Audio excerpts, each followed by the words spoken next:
If you're interested in the story behind the business headlines, check out Big Technology Podcast, my weekly show that features in-depth interviews with CEOs, researchers, and reformers in business and technology. Hi, I'm Alex Kantrowitz. I'm a longtime journalist, CNBC contributor, and the host of the show. I empty my Rolodex every Wednesday to bring you awesome episodes, so go check out Big Technology Podcast. It's available on all podcast apps. Would love to have you as a listener. Break language barriers instantly by translating up to 44 languages in real time with the HP AI PC, powered by the Intel Core Ultra processor. With the right tools, work doesn't have to feel like work. Learn more at hp.com/AIPC.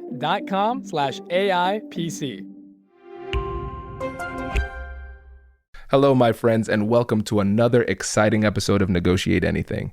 I'm Kwame Christian. I'm the founder and CEO of the American Negotiation Institute, and I am grateful for you and people like you who have made Negotiate Anything the #1 negotiation podcast in the world, with over 12 million downloads and listeners in over 180 different countries. And today we are getting a special introduction to our guest. But before we get into that, I just want to remind you, if you want a negotiation training, sales training, leadership training, or a training in conflict resolution and how to have difficult conversations, check out our website, AmericanNegotiationInstitute.com, and there's also a link in the description if you want to work with us. And now to the introduction. I am so excited. How excited am I? I'm so excited that I actually dressed up like our host as a joke to start the episode. So there's a little teaser for you, okay? That's what's coming up. So in our conversation today, it flowed so naturally that we didn't get a chance to do a formal introduction. But I said, hey, let's just go with the flow and I'll get the introduction done afterward. So here's a story. Back when Whitney and I were in grad school, the show Restaurant Impossible on Food Network was our guilty pleasure. We watched hundreds of episodes, and to this day, we still quote Robert Irvine in terrible British accents, of course. So it is my honor and pleasure to share a little bit about Robert, who I am excited to have on the show. So we spent years watching him on his show, and now he is on my show. It is mind-boggling. So outside of being pure television gold, Robert Irvine is a world-class chef, entrepreneur, and passionate philanthropist who is best known for his time on Restaurant Impossible, which was on Food Network and TLC. Robert is not only a renowned chef, but also a successful entrepreneur with ventures spanning multiple industries. He owns Robert Irvine's Public House at the Tropicana in Las Vegas and Fresh Kitchen by Robert Irvine, located in the Pentagon. His brand, Fit Crunch, offers a popular line of protein bars, powders, and snacks available nationwide. Additionally, Robert Irvine Foods brings restaurant-quality prepared dishes to grocery stores across the countries. And he also expanded into the beverage industry by creating Boardroom Spirits, a distillery producing handcrafted vodka, rum, whiskey, and more. He's also the distinguished author of 4 cookbooks and the business leadership book, Overcoming Impossible: How to Lead, Build a Team, and Catapult Your Business to Success. And that is going to be what we focus on in this episode. So you all have no idea how excited I am to have Robert on the show, and this is going to be good. It's one of my favorite episodes. So without further ado, let's dive into the interview. All right, here we go. I got the Robert Irvine black polo on. I love it. I'm ready to go. It's Halloween, and I've got my favorite character on. So we are good to go. I thought you'd like that. And then also for me and my wife, when we were in grad school, it was wild because your show meant so much. So wild. Because I always had dreams about entrepreneurship, and I learned from you from a distance. Entrepreneurship is such an amazing thing. I have now 16 companies, 8,000 employees, and it never stops. It gets more exciting every day. And the more you get out there, and I know you have a lot of, downloads, whatever, but the more you get out there amongst, where do you live? I'm in Ohio, Columbus. So we got to get you down to Tampa to the CEO's conference, right? The more you get around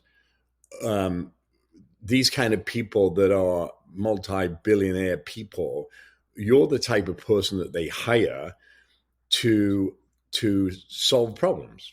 I mean, look, I work for some big companies now, very big. Fortune 500 companies have for the last 10, 12 years. And they pay ridiculous amounts of money for what I consider simple fixes. But it's about Kwame's putting yourself around the people that A, can afford you, but B, want to listen to you. I think that's really important for you. And for me and for anybody else that's an entrepreneur.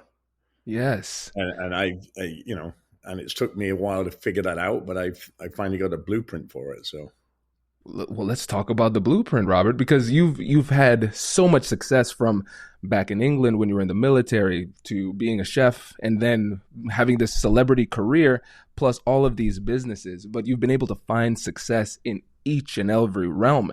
And conversations are an integral part of that process for you. So in general, when you think about conversations or human interaction, what is your philosophy and your approach? It's really simple. I have done most of my business, and you'll laugh when I say this, or you'll cry either way, is done in a bar, right? I'm drinking tequila. If I do a big dinner somewhere, I always toast the team with a tequila afterwards. And I can tell you, whether it be NASCAR, whether it be USO, whether it be American Airlines, whether it be, I can name 1,000 things. All my deals have been done, or at least began in bars, by just saying, hey, can I buy you a drink? When they say, thank you, chef, for the meal, can I buy you a drink? Yes. What do you do? And that's the conversation. So when I say conversations are important, I would say conversation at the beginning, relationships are the important part. Right. And it's so simple, but at the same time, so many people miss it because they get distracted with other things. And so for people who are missing this simplicity and are forgetting about the relationship, based on your experience, what are the causes of that mistake? Well, there's a couple of causes. I think ego is one, right? Because people that are getting to their own business or in positions of power all of a sudden feel that they are untouchable or unlistenable or communicating able. That's a word I just made up, but or can't communicate. And by that I mean, if you look, I'll give you an example. If I have a general in the army, a private doesn't go to a general; it goes to a sergeant, a corporal, a sergeant, a warrant officer, et cetera, et cetera. It doesn't go straight to the general. Well, that's how it used to be. Nowadays, it's not. When I was in the military, I couldn't go up to a 1-star, and I worked for a 2-star admiral. I couldn't just go up and say, hey, Bob, hey, John, hey, sir, what's going on in the military today?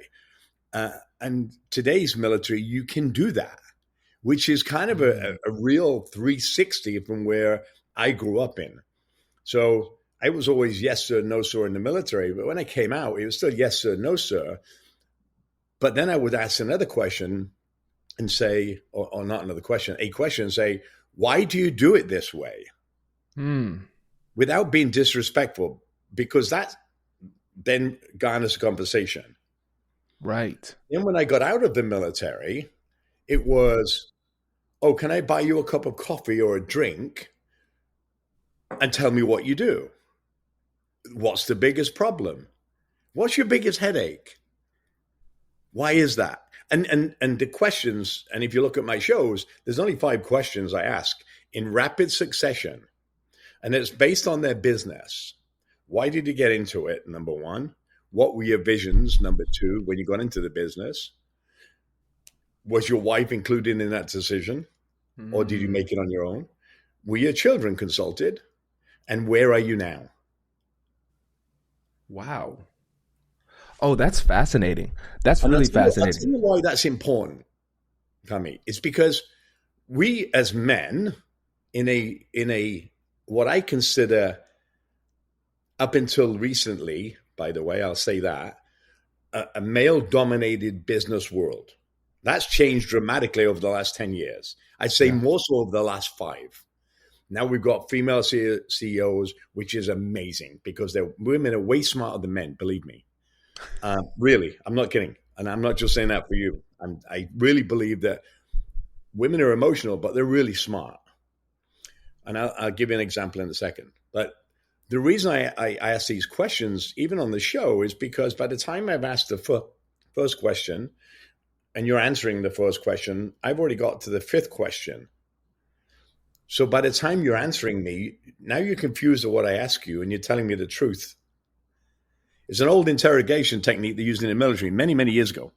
And it still works to this day. And I can tell you, I've used it on numerous CEOs of Fortune 500 companies and got real information in less than 10 minutes than they would never share with their closest secretary of 22 years or assistant or whatever, or their mother. Wow. It's really interesting because then you can start to unravel what's going wrong with their business. This is interesting. So you have the 5 questions, but we also have the setup where we're talking about just breaking down the barriers with food, with drink, creating a true connection with the person. And let's go deeper into this because I think this would be fascinating for folks because high level people like CEOs, and I know you've met with all levels of people from small business owners to presidents and heads of state, and you can get them to share. But especially the higher you get, oftentimes the bigger the ego gets, and they come in with this defensive barrier protecting themselves. They have confidential information they want to protect. They have an image that they want to protect. They want ideas that they want to protect. So let's go deeper. How do you get them to open up? Hello, my friends. Before we get back to today's episode, I want to ask you a question. Have you ever wondered how to elevate your team's negotiation game and how you can help the folks on your team have better, difficult conversations? At the American Negotiation Institute, we offer transformative keynotes and workshops tailored to empower professionals with top-tier negotiation and conflict resolution skills. Whether it's a keynote for your next event or hands-on training for your team, we've got you covered. Don't just negotiate. Master the art with the American Negotiation Institute. Click the link in the description to find out more. Elevate, negotiate, and succeed.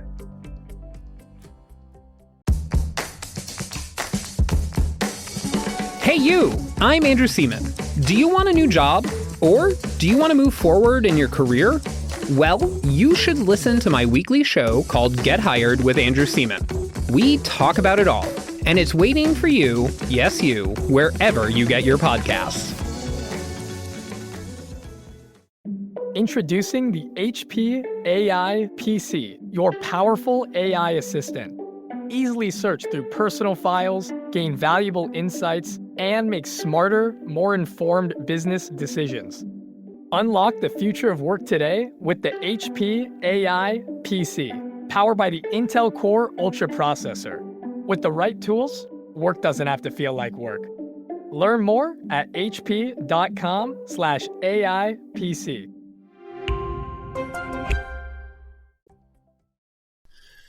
Again, trust is number one, right? I think they have to really trust you. When you first meet somebody, you don't have that trust. But what you do have before you walk in the door, and let me tell you, when you're going to meet any CEO or any VP or anybody of any rank in any organization, they're going to have already done their research on you. Believe me. They'll have a dossier on you. Believe me, when you walk in the door. Authenticity is the number one thing I tell everybody. Don't try and be something you're not when you're not that person. I'm the same to you as I am to the President of the United States, whoever they are. I don't mix words. I tell you as it is, and then I tell you how you're going to do it. And that's a true story, where I'm concerned with food and operational stuff that I do. And I think if you're authentic, authenticity will always ring true. If you're passionate, you'll see it. Number one, it's a thing you can't. You can ask a question of me. I'm going to tell you the answer as it is, the way I say it. Almost like what's the guy I was on watching last night? The sports analyst, Stephen. Oh, Stephen A. Smith. Smith.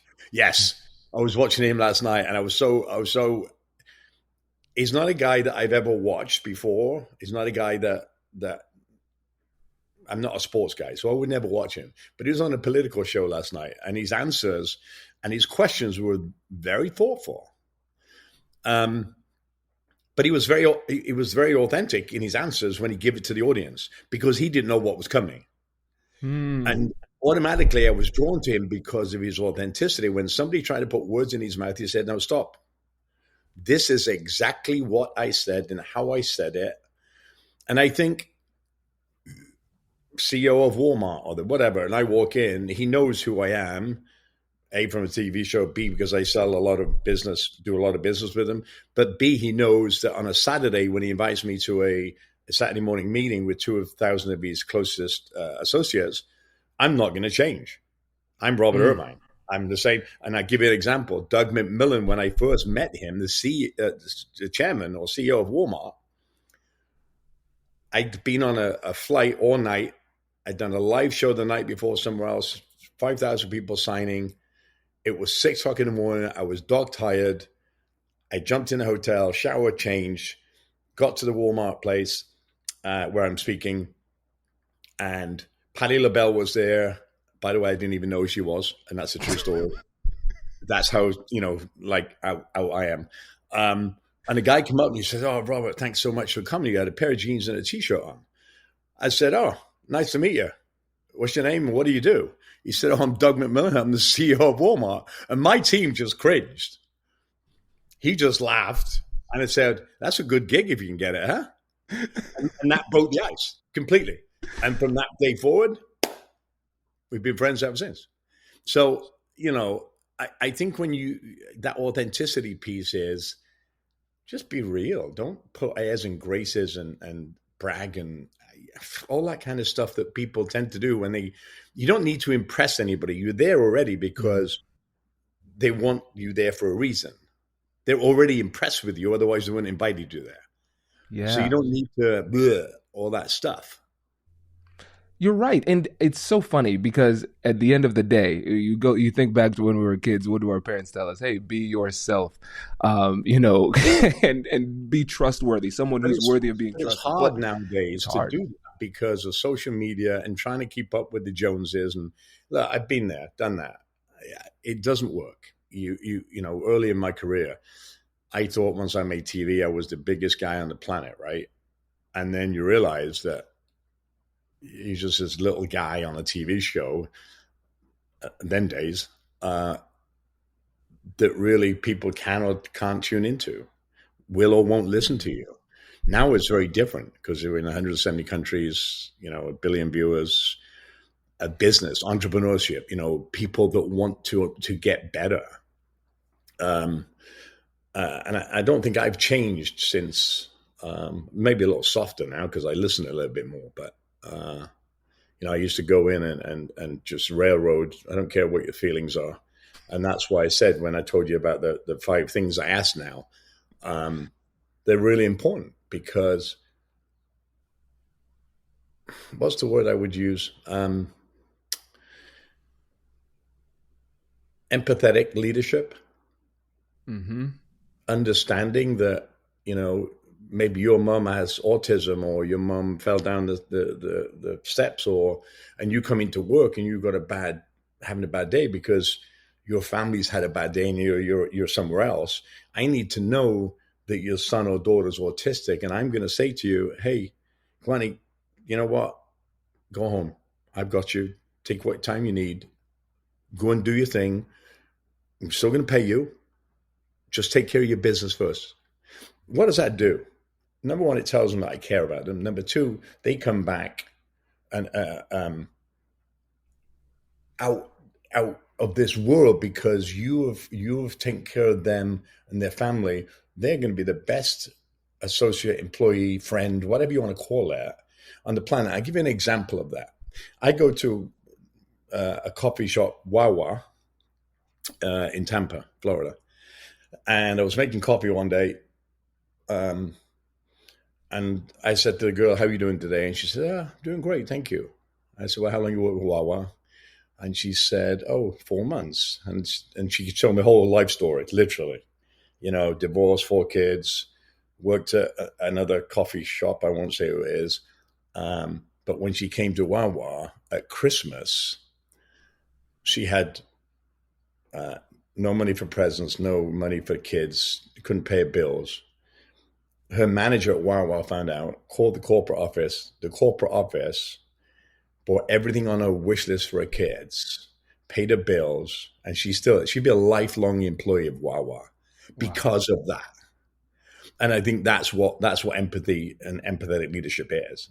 Understanding your people that work with you alongside you. That's powerful. That's powerful. Yeah. And Robert, I cannot let you get away with this. You just slipped this in because you said now you've become more empathetic, right? And remember, I watched hundreds of your episodes. You used to eviscerate people. And I know even my wife and I, Robert, to this day, in horrible British accents, quote some of your zingers. There's a few memes out there.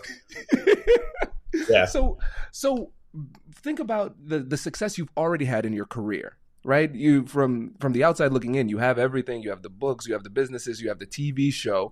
You were in the military, you still work with the military.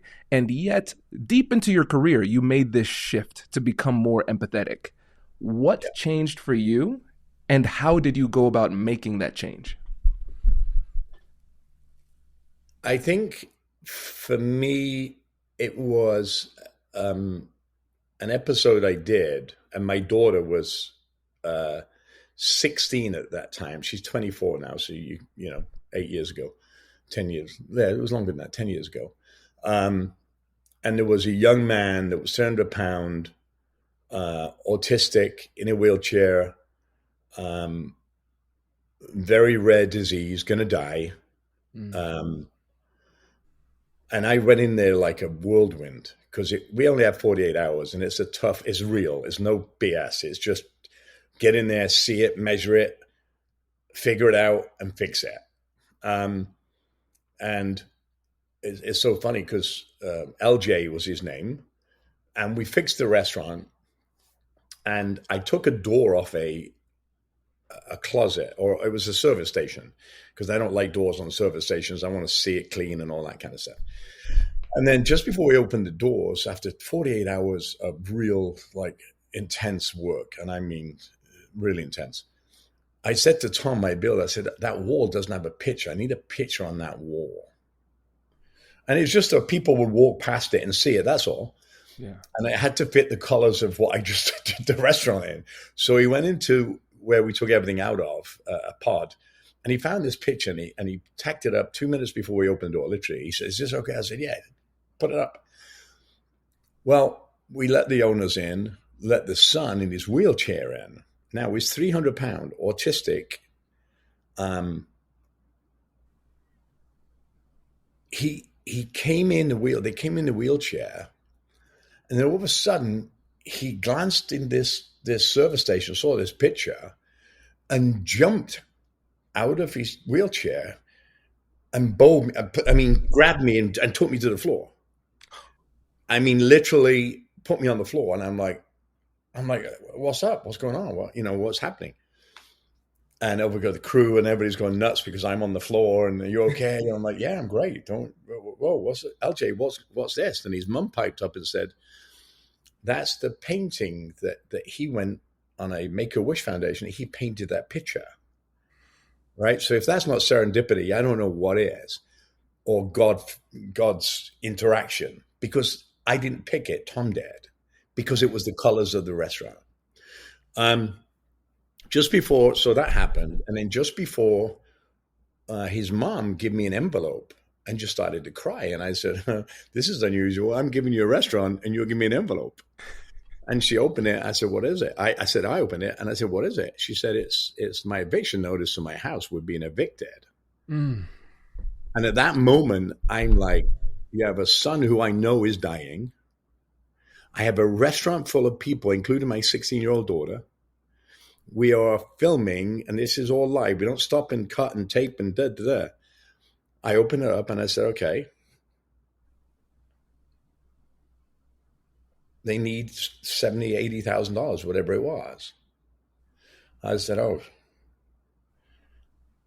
2, 3, my brain kicks in. I pick up the phone, and we're live. We're doing the whole thing. And I call Mark Summers, who's my producer. I say, hey, I need $10,000 from you. And I said, don't ask why. And he said, why? I said, I told you, don't ask why. I said, just say yes. And he said, yes. I said, good. Okay. I wrote a check, right, for $30,000. He gave me 10, and I did 20.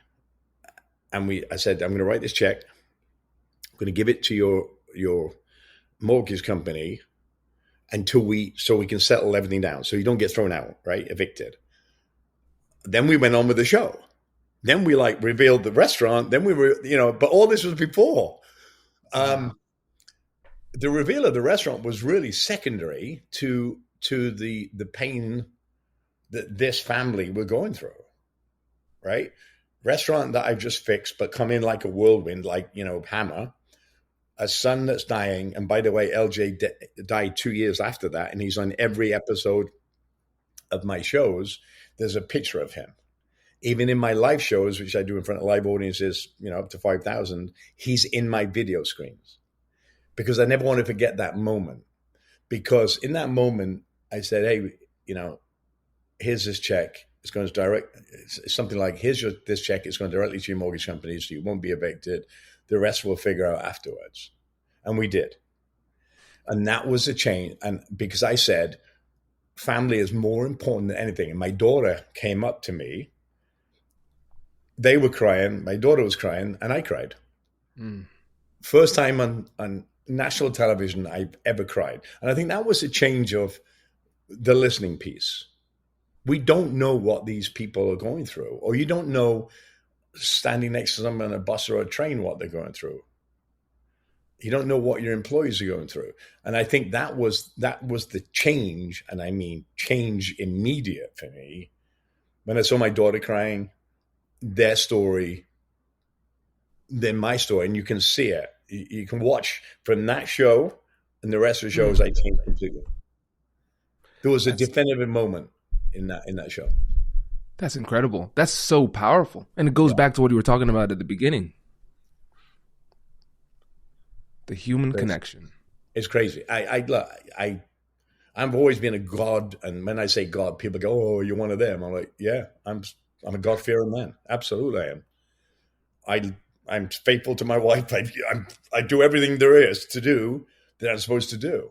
But where I thought being a hammer and getting things done and making it beautiful and teaching them was more important than the humanistic side of things. And I was wrong.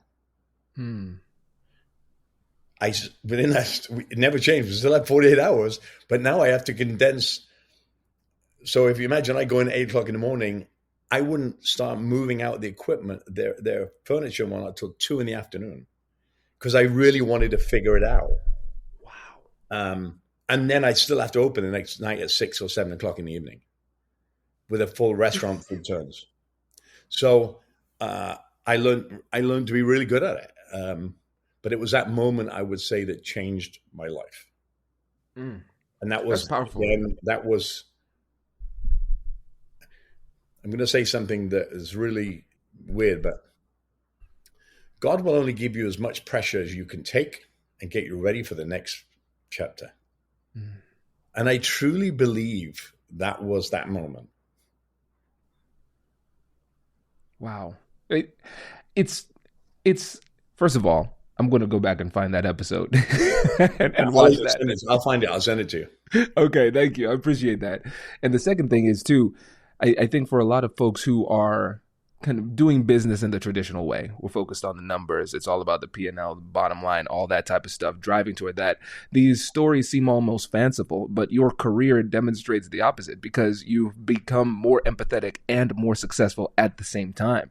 And I think what's so fascinating is that right now I'm envisioning you right now with the wisdom that you have right now, going back 20 years to talking to Robert Irvine right then when he's hard charging and driving, and you're saying, hey, you can actually be empathetic, you can listen, you can care and connect as a human and still be successful in business.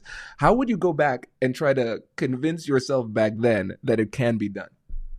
I don't think I would have, because I just believe that there is a series of steps in our journeys, each one of us, and that was a step in mine. I don't think I would. People say to me, if you could change anything, what would it be? I don't think I would change anything in my life. Wow. Anything. Because they've been stepping stones to get to where I am. That means the failures, and I've had failures. I wrote a book, Overcoming Impossible, the wins and the losses, because I couldn't get to everybody that I needed to, because we can only do, now 2 restaurants a week. But so for me, I wouldn't change. I wouldn't go back. I wouldn't say, Robert, you can have all, because I don't think I would have the drive to change. When you're in the military, you're very hard. You get the stuff done. You do things that you look back on later and you're like, well, I had to do it because of this, right? You have to protect people. You have to protect yourself. You have to do all these things. But I also think if you ask any veteran, that military service sets them up for success, meaning teamwork, excellence, leadership qualities, all the things that we get taught in the military. But when you come outside, it's very different, because it's a cutthroat society outside. Somebody wants my job, they're going to tell the boss whatever they want to tell him about me and step all over me. In the military, you don't get that, or very, very rarely do you get that. You take your exams, you work as a squad. Eventually, your name comes to the top of the list, and you get promoted. Right. If you're the right candidate.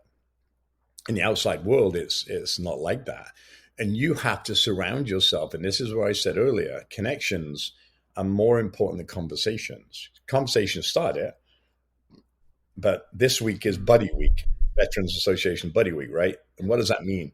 Reach out to 10 of your friends that are in the military or veterans and talk to them, see how they're doing. I do that every week, 20 or 30 or 40 people every week. LinkedIn, phone calls, texts, that's hard work. Believe me, having the time, because we're all busy. I've got a wife. I travel. We've got, 15, 16 businesses. We've got 8,000 employees. We're all busy, but you have to make the time to keep those relationships tight. And I'll tell you why. I was listening to a podcast of a master gunnery sergeant yesterday. He's a good friend of mine, Scott Stalker, and you should have him one day. Amazing guy. He was in charge of cybercom, space comm. I mean, smartest guy on the planet. And he had a young lady on, a military spouse, who was talking about one-on-one teaching about how to lead people. I was so inspired by it. I said, look, just send her my email and I'll send it to all my people, right? Because I have a big network, can help her. 3 kids. And she's like, you do that for me? I'm like, yeah, absolutely. I mean, in a nanosecond. And I think what's the point of having relationships if you can't use them?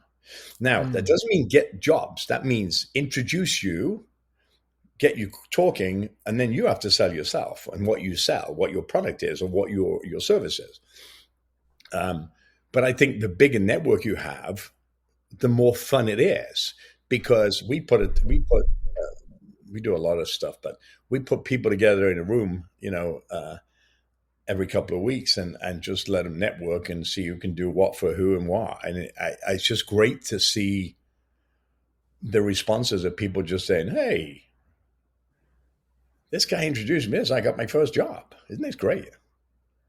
That means I'm like a proud dad. I can't get you the job, but I can put you in the room. Right. So I think that's, again, it's communication first. Hey, then it's relationship driven. And the hard work in entrepreneurship is taking the time to keep connecting with new people. Yes. I feel like this is turning into a mentoring session, Robert, because it's so true. And a lot of times we can use that excuse of being too busy. We can use that excuse of being too busy to create new relationships. We can make that excuse of being too busy to actually create a true connection. And we just try to be as transactional and fast as possible so we can get to a desired outcome, not recognizing the beauty of connection could lead us to synergies that we could have never foreseen. I go out for dinners with people and I get introduced to people, and it's got nothing to do with business. I started with people in the military that are colonels and now 4-star generals, right? And I've kept those relationships for years, the same as I do with my business relationships. Because they're not business anymore. They're friends. I just happen to do business with them. Yes. And I think for me, look, I wake up every day. I got to tell you, I am blessed beyond my wildest dreams. I wake up every day. I've never worked a day in my life. And people say that. I'm serious. When I was in a kitchen and making eggs and you said celebrity. I hate that word. I make eggs for a living.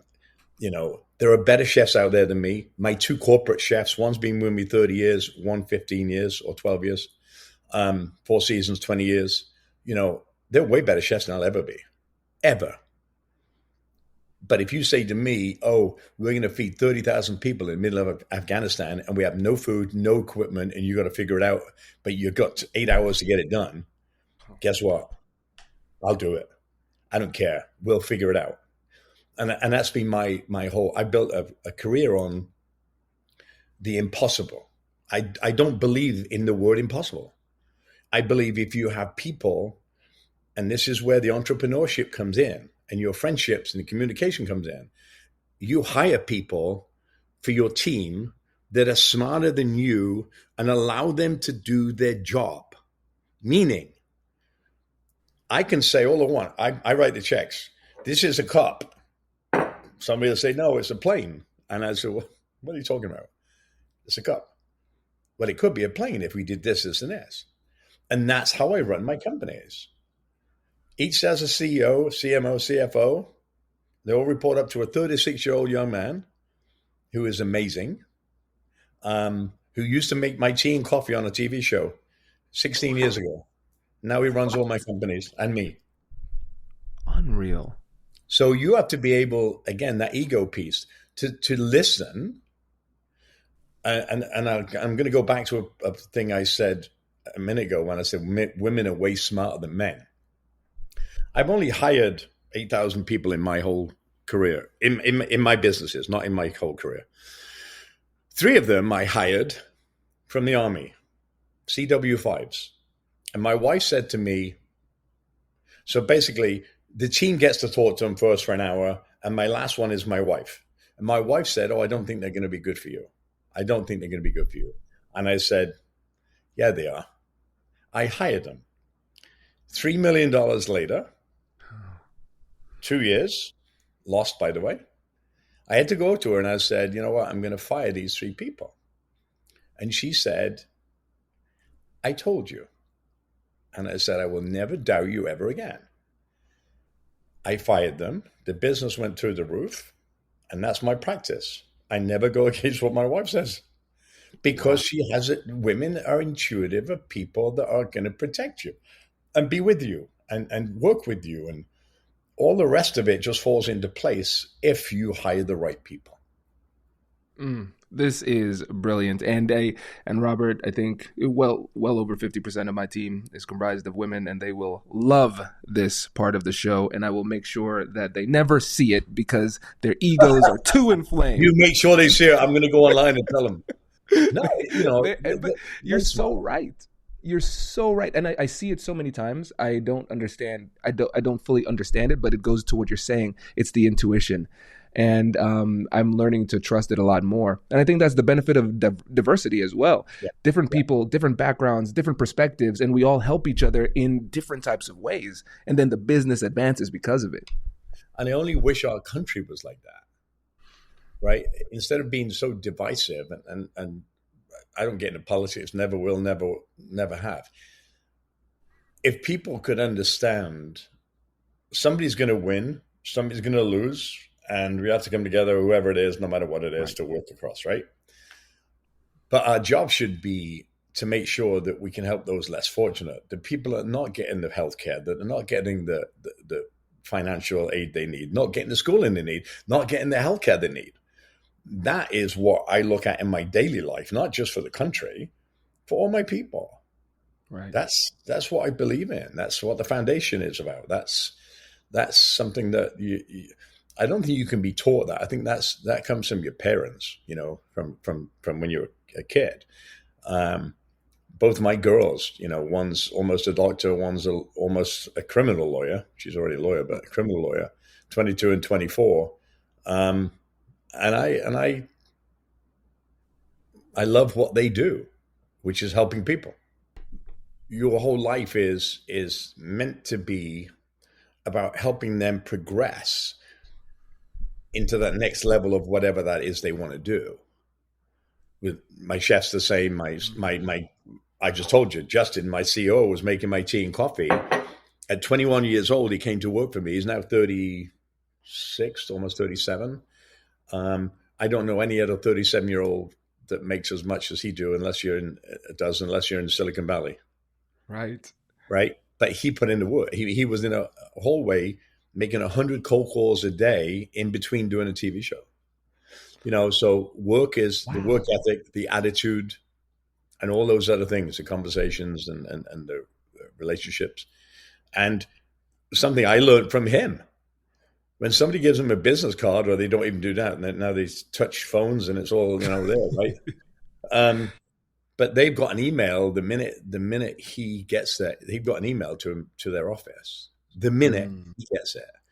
I've never seen anybody, even with enlisted aides or executive assistants, that do that. Nobody. And it pays off so much. Immediately, they get an email, you get a response back. That's your communication start. Hey, I'm flying in next week. You want to have dinner?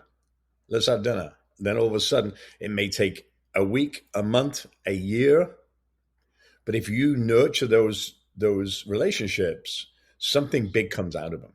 And I can guarantee that. This is such an important reminder. It's going back to the fundamentals of human connection. It's so powerful. And I think I was just asked to give a speech at Harvard. Right? I can't tell you why, but one of my companies has reached a really big number. Really big. I mean, in the B's. I didn't have any money when I started it. I bootstrapped it, credit carded it. I didn't take any institutional money. I only used my own money. And it's got to this humongous company that at some point you'll hear about it tomorrow. You'll see how big it is. It will make front page news. And you got the scoop ahead of time. I can't tell you what it is, but again, I was the guy that finished a TV show and go to a store and say, can you buy this product? I was the sales guy. I was the maker. I was the recipe guy. I was the sales guy. There's nothing when people say to me, oh, I can't do that. They won't take my call. I've done that. I banged on the door. I didn't take no. And I wasn't a TV I was on TV. I just started a long time ago. And I wouldn't accept no for an answer. I become annoying to the point that they'll say, okay, yeah, come in, dude, just to get rid of you, I should have been slapped with a stalker sticker, but unless you keep persisting, you'll never be successful. Unless you have something that's unique and nobody else does it, you'll never be successful. And it doesn't have to be. I'll give you an example. Joy Magano. Do you know Joy Magano? Mm-mm. Joy Magano is a brilliant female. She's probably got, I don't know, 1,000, 2,000 patents on stuff. She decided to put a piece of felt on a wire coat hanger to stop the clothes falling off the wire coat hanger. Made $1 billion. Right? It doesn't have to be. It's just common sense. 9 out of 10 times, it's common sense things that help and make easier for other people to go about their daily life.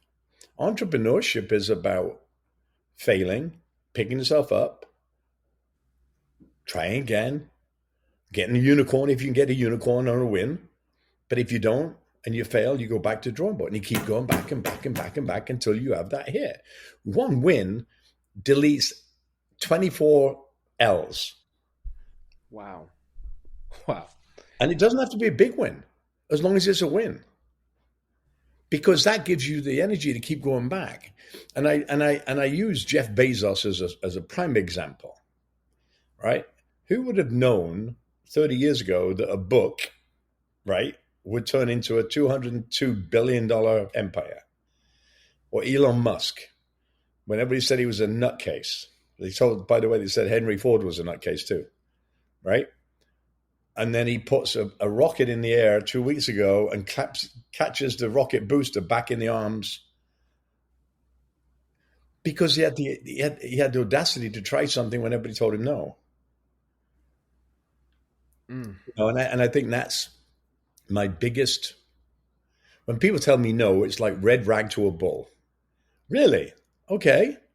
And I've got companies, and again, I won't tell you what they are, but just because of what's happening. But I've got companies that people told me don't touch it because there are another 231 of these. And I said, oh, but mine's going to be different. And it is, and it was, and it worked. And that blueprint, and we can go into that another time offline, but that blueprint I use in every company I build. And it works because I've done it. We know how it works. We know how to scale it. And scaling a business, this is something, and I do veteran Shark Tanks. I had a TV show. It never took off, actually, because the Me Too movement and the person that greenlit it at CBS was fired because of Me Too, which is fine. Yikes. He deserved it. But I had a Shark Tank for kids. But I won't tell you what the idea is, so I'm going to go back with it soon. But it was helping kids and entrepreneurs as kids start their first businesses. And it was really interesting. No cash involved. It was all social media and whatever. Kids are smart. They doodle and they do things at school and they come home and they say, oh, look, Dad, Mom. Oh, that's not a bad idea. And I think that's what we're missing. We're missing the nurturing piece of the communication. We have coffee time, right? I just started a company called Grubber, which is self-ordering technology. It's down in Florida, but we're all over the world now. But it just started coffee time and book reading and exchanging of ideas and books, what to read, like we do in the military. They have a book club now. And again, it's that communication of sitting down for 10 minutes a day before every restaurant that I've ever had. And in the Pentagon, we have a restaurant in the Pentagon right now. Before we open the doors, 6 o'clock, everybody breaks for breakfast at 5:30. They eat together, clean up, and they open doors at 6. If you need food to go home, you take food home with you. You know, we have a school called Glow Academy in Wilmington, North Carolina. I helped fundraise for it. 400 underprivileged kids, boys and girls, that get fed, they get clothed, they get curriculum, 97% success, college graduation. And Wow. yet, they're from gang families and low income families. I'm not saying they're all gang families either. Right. But, you know, if they can do it in North Carolina, why can't we do it other places? And we can if we have like-minded leaders. And I'm looking at you as a lawyer, me as a chef, you know, somebody that owns a gas station. It's just putting like-minded people together to help those that can't or don't have the ability or the finances to help themselves. I think it's the military does it. The Navy, our Army, they have a pre-joining, because not one pre-joining school. So not one person, or very few in the United States of America, are fit for military service who are already obese, right? So at 15 to 16 years old, you got to do, I think it's 22 weeks, where they get you ready for you to do your exams and do your physical fitness to go into the military. And they're hugely successful. Well, why can't we do that with people in general? Why can't we give them the skill set? You're a smart guy, I'm not. When I joined the Navy, I joined because I was a bad kid. You know, my mother called and I was drinking beer at 11 years old with my buddies in the house and I got caught. At 15 years old, she marched me to the recruitment office, signed away my life. I took a maths and English test, 1 being the highest, 5 being the lowest. I got 5.5. That's how I became a cook. By the way, I wanted to become a cook. But if I wanted to be an aircraft mechanic, another 22 weeks of schooling may have helped that. I didn't, by the way. I wanted to be a cook. But why can't we do that with I was not a good school kid. I didn't like school. And there are people like me. And there are smart people like you that can do it. I was not interested in school. But a vocational school I would be interested in. Yeah. So I look at, again, how can I take, I'm going back to my businesses again, because that's where we are. If I can educate them or get them more schooling and make them more money, then I'm doing my job. It's not about just employing you. You can have a job anywhere, make money anywhere. But if I can give you a skill set that now you're making more money or you're getting a piece of a company on a sale of a company, all of a sudden you're in a whole different world. And nobody should start a business unless they have a very unique idea, a great business plan. And I don't even need a P&L, because P&L is just a bunch of numbers on a piece of paper that you say, oh, I didn't. And I can say, yes, we're going to make 100 million, or we're going to make 50 million, or we're going to make 20. And, oh, we didn't make it. Oh, yeah, we exceeded it, because I can sandbag all that. It's not about that. It's about what makes you unique in the business you're going into and how many other people are doing it. P&L, I don't care about P&L. You just tell me you're going to make money, what the cost of your product is, and how you're going to get it to market. The rest is easy. And keeping it simple. And I think a lot of times we overcomplicate these processes, and that's what messes us up.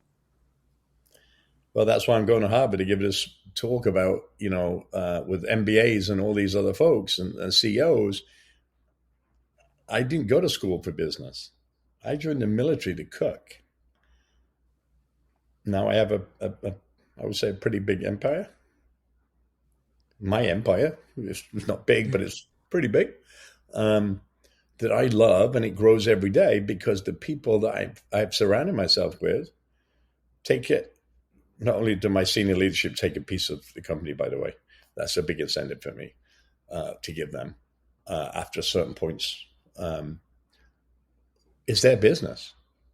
When you're invested in something, we have a rule, and you can ask any of my guys. If I get a call from DC at 2:00 in the morning, 3 minutes past 2, when I'm finished, my guys get the call. They have 10 minutes to reply back to me. That's my rule. I don't tell them when to go on vacation.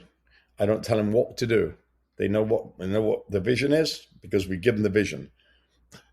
If they want to go on 4 weeks vacation, go ahead. I'm still going to pay you. That's what we do. And that's what we've done from day one. Even through COVID, we laid nobody off. Nobody. And I'm very proud of that. But that, again, turns into loyalty. So it's powerful. Robert, I appreciate this. And I know you're busy. I know you're on the road. You're on the brink of something big. So I want to be respectful of your time. And I just want to say again, I appreciate you. I appreciate everything you've done. I appreciate everything you stand for. And before you go, I just want to give you another opportunity to let the listeners know again about, there's so many options. The new book, and what they should look out for from you next. I think the biggest thing for me now is, if you can get a copy of Overcoming Possible, It's on Amazon. I think it's like $10. I don't even know what it is. It's a quick read, 75 pages. But you will be a better family guy. You'll be a better business person, family guy or girl, business person, guy or girl, because it's real life. And on the people that have done the forward and the back are all CEOs of Fortune 500 companies I've helped and change. I would say, please check out the Robert Irvine Foundation.org. That's my passion of changing first responders, doctors, nurses, teachers, our men and women that wear the cloth of the nation and our families. That's my big passion. We have a big event coming up in Philadelphia on Monday called Beats and Eats. We have some great music and great chefs. If you look at the one page, when you open the book of Overcoming Possible, it says, for all those that have looked at the stars and dreamt and said one day. It's an amazing, powerful paragraph, because that's what I did. One day I want to be this. One day I want this. And anybody can achieve anything if they have the heart and the attitude to not give up. That's powerful. Robert, thank you so much for joining us. Really appreciate it. Appreciate it. Go out and change somebody's life. Congratulations! You've just joined an elite club. By listening to a full episode, you're now officially on the Negotiate Anything team. So welcome aboard. What most team members do is they subscribe to the podcast because that allows them to automatically get the latest episodes of the show. The best things in life lie on the other side of difficult conversations. Keep learning, keep practicing, and keep getting better. Your relationships will improve, your career will soar, and you'll have the confidence you need to get the most out of these crucial conversations. Again, thank you for joining the team. We're excited to have you, and I will see you in the next episode. I'll catch you later.